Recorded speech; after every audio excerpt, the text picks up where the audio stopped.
देवियों और सज्जनों, जगदीश सोशल मीडिया नेटवर्क में आप सभी का दिल से स्वागत। प्रतिदिन के अनुसार प्रस्तुत करते हैं स्वामी वासुदेवानंद जी सरस्वती इनके अमृतमय वाणी द्वारा विष्णु सहस्त्र नाम प्रवचन। प्रथम नमन आपको। जय गुरुदेव। श्री विष्णु सहस्त्रनाम ज्ञान यज्ञ प्रवचन क्रमांक 369, श्लोक क्रमांक 51 और नाम क्रमांक 352। जय महाकाल। आज 14 मई है, 2021 है और आज अक्षय तृतीया भी है और 2020 की अक्षय तृतीया के दिन अर्थात पिछले साल में हमने श्री विष्णु सहस्त्रनाम ज्ञान यज्ञ और श्रीमद् भगवत गीता ज्ञान यज्ञ का शुभारंभ किया था। आज तक भगवान की कृपा से और सद्गुरु के आशीर्वाद से यह यज्ञ अनवरत रूप से चलता आ रहा है, अखंड रूप से यह चलता आ रहा है। हाँ, 2-3 दिन खंडन जरूर पड़ा, लेकिन अखंड प्रवचन माला चलती आ रही है। ये भगवान की कृपा ही है। आज भी हमारा देश, पूरा विश्व कोरोना महामारी से ग्रस्त है। भगवान महाकाल से हम लोग प्रार्थना करते हैं कि हे प्रभु, हमारे देश के साथ समस्त विश्व को आप इस कोरोना महामारी से यथाशीघ्र मुक्त करिए, क्योंकि सब परेशान हैं। सरकार परेशान है, प्रजा परेशान है, डॉक्टर्स परेशान है, सब लोग परेशान हैं। आप हमें इन रोग से मुक्ति दिलाइए और जो लोग अस्पताल में आज पड़े हुए हैं, दुख से घायल है, तड़प रहे हैं दुख से, उनको भी आप यथाशीघ्र स्वस्थ करें और जो लोग समय से पहले इस लोक को छोड़कर के स्वर्गादि लोक में चले गए होंगे, आप उनको सद्गति प्रदान करें। यही हम आपसे प्रार्थना करते हैं। ओम त्र्यंबकं यजामहे सुगंधिं पुष्टिवर्धनम् उर्वारुकमिव बन्धनान् मृत्युर्मुक्षीयमामृतात् समस्त जन कल्याणे निरतं करुणामयं नमामि चिन्मयं देवं सद्गुरुं ब्रह्मविद्वरम् शांताकारं भुजगशयनं पद्मनाभं सुरेशं विश्वाधारं गगनसदृशं मेघवर्णं शुभांगं लक्ष्मीकान्तं कमलनयनं योगिभिर्ध्यानगम्यं वन्दे विष्णुं भवभयहरं सर्वलोकैकनाथम् पद्मनाभोरविन्दाक्षः पद्मगर्भः शरीरभृत् महर्षिर्वृद्धो वृद्धात्मा महाक्षो गरुडध्वजः ओम महाक्षाय नमः। ओम तत्सत। भीष्म पितामह जी महाराज परमात्मा को अनेक नामों से अलंकृत कर रहे हैं। पहले महर्धि कहा, फिर रिद्ध कहा, फिर वृद्धात्मा कहा, और अब कहते हैं कि वे परमात्मा महाक्ष हैं। महाक्ष इसलिए कहा कि भगवान की आंखें बहुत बड़ी बड़ी हैं, विशाल नेत्रों वाले, उसको महाक्ष कहते हैं। भाष्यकार लिखते हैं, महति अक्षिणी महांति अक्षिणी वा अस्य इति महाक्षः। भगवान की दो विशाल आंखें हैं अथवा अनेकों महान आंखें हैं, इसलिए वे महाक्ष हैं। पता नहीं भीष्म पितामह जी को यह अचूक ज्ञान शरपंज पर लेटे लेटे कैसे प्राप्त हुआ होगा। लगता है कि श्री कृष्ण भगवान ही उनके भीतर बैठकर उपदेश कर रहे हो, नहीं तो सामान्य मानव के हृदय में ऐसी दर्द भरी अवस्था में इस प्रकार का ज्ञान कैसे प्रकट हो सकता है। परमात्मा कर्तुम अकर्तुम और अन्यथा कर्तुम शक्य हैं, वह कुछ भी कर सकता है। वे अपने भक्तों को अपने जैसा ही बनाकर अपने में समा लेते हैं। यहां पर वृद्धात्मा के अंतर जो यह महाक्ष नाम आया है ना, यह बहुत ही महत्वपूर्ण नाम है। वृद्धात्मा की आंखें बहुत बड़ी बड़ी होती है और होनी भी चाहिए। उनकी आंखों की बात मानकर यदि जीवन जिए हम लोग, तो मेरा यह पूर्ण विश्वास है कि वृद्धों के आश्रित रहने वाले का कभी भी अनिष्ट नहीं हो सकता। लेकिन वृद्धों ने भी राग द्वेष रहित होकर सही राह दिखानी चाहिए। जो शून्य से शिखर तक पहुंच गया है ना, ऐसे वृद्धों से अवश्य ही मार्गदर्शन लेना चाहिए। बहुत बड़े बड़े अनुभव होते हैं उनके पास। हम दृष्टांत के लिए आपको एक छोटी घटना बताते हैं।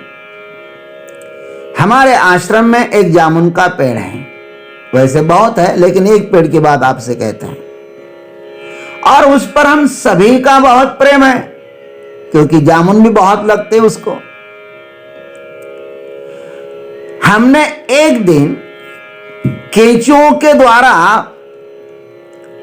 खाद बनाना था हमको, तो इसलिए उस वृक्ष के नीचे गड्ढा खोदना प्रारंभ किया। तो हमारे बाबा जी वहां पे आए और उन्होंने कहा कि ऐसा करेंगे कि पेड़ सूख जाएगा, क्योंकि हमारे घर में भी एक ऐसा ही पेड़ था, तो उसके नीचे हमने खाद डाला तो वो सूख गया। हमने कहा कि आपने जो खाद डाला होगा वो जड़ के पास डाला होगा, इसलिए सूख गया होगा।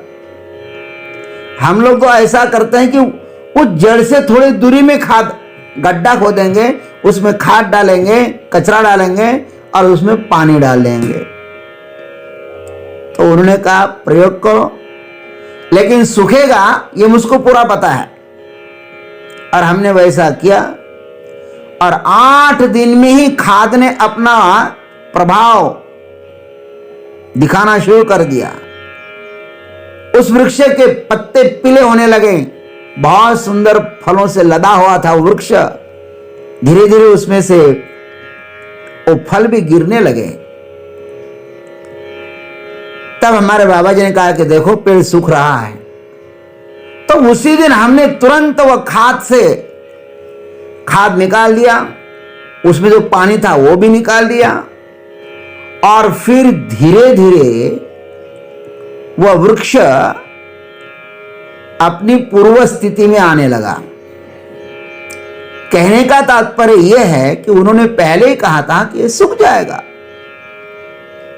लेकिन हमने अपनी बुद्धि लगाई, इसलिए उस पेड़ को इतना दुख हुआ। वृद्धों का अनुभव जो होता है ना, उनका जो ज्ञान होता है ना, वह अनुभव का ज्ञान होता है,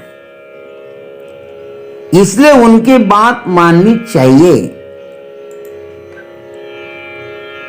रामचरितमानस में भी एक ऐसे ही प्रसंग आता है, जब निषाद राज भरत जी को देख करके भरत जी के साथ युद्ध करने के लिए चलने ही वाले थे, तो उनमें एक वृद्ध महात्मा था।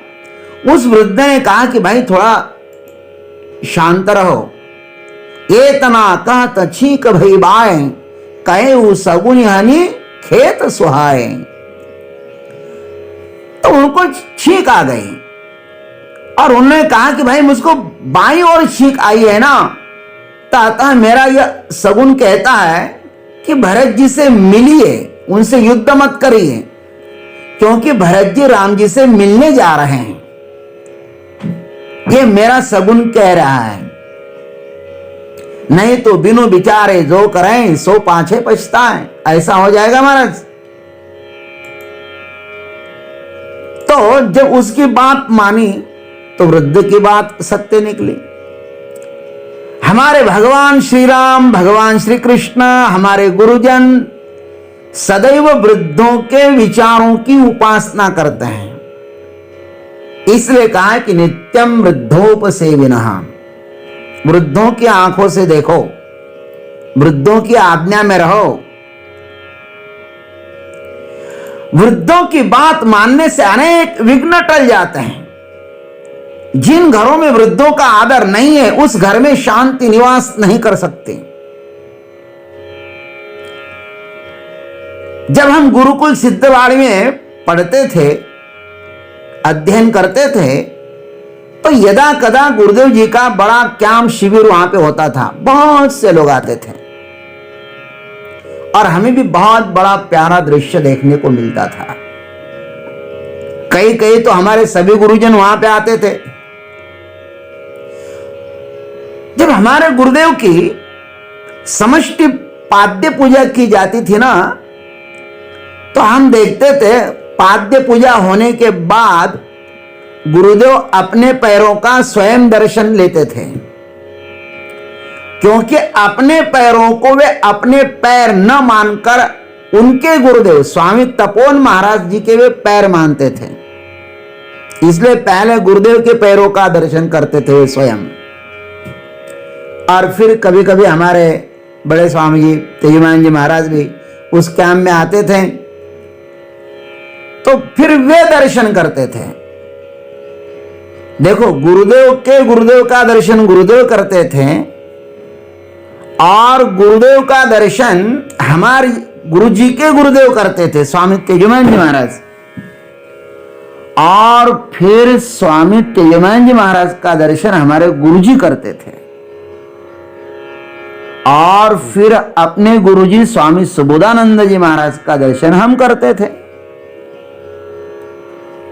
और दर्शन करते समय मन में थोड़ा मीठा भय भी रहता था कि गुरुजी कभी कोई डांट न दे, क्योंकि जहां पे अधिक आदर होता है ना, वहां पे डर होना साहजिक है। जिस दिन हृदय में से डर निकल जाता है ना, तो समझ लेना चाहिए उस दिन उनके प्रति कोई आदर रहा ही नहीं है। तो ये परंपरा, बड़ी प्यारी परंपरा हमको अपने गुरुकुल में देखने के लिए मिलती थी और आज भी है, चलता ही रहता हो। इसलिए वृद्धों को आदर देना यह हमारा कर्तव्य है। जब तक अपनी माता और पिता घर में हैं अथवा गुरुदेव के सानिध्य में हम हैं, तब तक अन्य किसी भी देवताओं के मंदिर में जाने की आवश्यकता नहीं है। ऐसा श्रुति कहती है, मातृदेव भव, पितृदेव भव, आचार्य देव भव। इनकी छत्र छाया में रहो तो जीवन में आनंद ही आनंद है। भगवान की आंखें बहुत बड़ी हैं, क्योंकि उसे समस्त विश्व को देखना है ना, इसलिए वे तो जगत चक्षु, वे जगत की चक्षु है।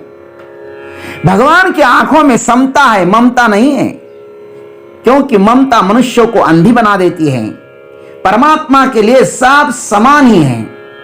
उनके लिए न कोई ऊंच है और न कोई नीच है, न कोई अपना है और न कोई पराया है।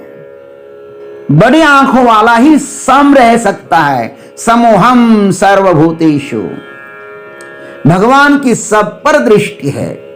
हम भले ही उनको न देखें, किंतु वे मात्र हमें अंतर्यामी रूप से सतत देखते रहते हैं।